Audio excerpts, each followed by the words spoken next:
बिस्मिल्लाहिर्रहमानिर्रहीम। अस्सलाम वालेकुम माय यूट्यूब फैमिली। आज हम अपने किचन में बनाने वाले हैं आलू बुखारे का शरबत, जिससे एक तो रमज़ानुल मुबारक में आपकी प्यास को ये दूर करेगा और दूसरा आपके जिस्म के कोलेस्ट्रॉल को कंट्रोल करेगा। और इसके अलावा अगर आप अपने मोटापे को कम करना चाहते हैं तो इस शरबत को आप अपनी रूटीन का हिस्सा लाजमी बनाइएगा, क्योंकि इसके बहुत से फ़ायदे आपको रोज़े के साथ साथ होने वाले हैं। तो वीडियो को अंत तक लाजमी देखिएगा ताकि कोई भी स्टेप आपसे मिस ना हो। और इससे पहले कि हम अपनी वीडियो का आगाज़ करें, अगर आप मेरे चैनल पर नए हैं और अभी तक आपने चैनल को सब्सक्राइब नहीं किया तो जल्दी से चैनल को सब्सक्राइब कर लें, बेल आइकन का बटन लाजमी हिट कीजिएगा। चलते हैं वीडियो की तरफ।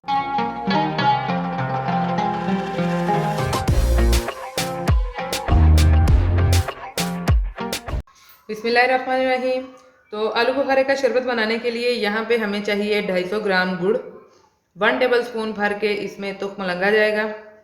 250 ग्राम ही हम इसमें आलू बुखारा शामिल करेंगे। 4 अदद लेमन और 1 टीस्पून इसमें काला नमक जाएगा। तो आज के हमारे शरबत में इंग्रेडिएंट हमारे सिर्फ यही जाएंगे। अब इसके बनाने के प्रोसेस की तरफ चलते हैं। सबसे पहले हम यहाँ पे तुख मलंगा को भिगो के रख लेंगे। इस तरह से हमने इसमें पानी शामिल कर दिया। अब हम इसे आधे घंटे के लिए इसी तरह छोड़ देंगे ताकि ये अच्छी तरह से फूल जाए। शरबत बनाने के लिए सबसे पहले हम यहाँ पे एक बड़े बर्तन में पानी शामिल करेंगे। ये तकरीबन 1 लीटर पानी है। फिर हम इसमें शामिल करेंगे गुड़ और साथ ही हम इसमें आलू बुखारा शामिल कर देंगे। अब इन दोनों चीज़ों को हम तब तक पकाएंगे जब तक गुड़ इसमें अच्छे से घुल नहीं जाता और आलू बुखारा हमारा बिल्कुल नरम नहीं हो जाता।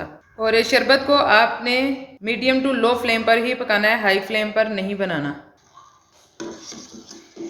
ये देखें जी, गुड़ जो है वो पिघलना शुरू हो चुका है, पानी में घुलना शुरू हो चुका है और एक बड़ा ही प्यारा सा ब्राउन सा कलर आ गया है हमारे शरबत का।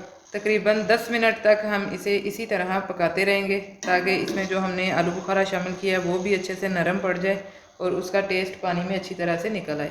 जी, तो 10 से 15 मिनट हो चुके हैं हमें आलू बुखारे को पकाते हुए और ये आप देख सकते हैं कि ये खुद ही जो है वो अंदर घुलना शुरू हो चुका है। अब इस पॉइंट पे फ्लेम हम अपना ऑफ कर देंगे क्योंकि शरबत हमारा तैयार हो गया और इसे थोड़ा ठंडा होने देंगे।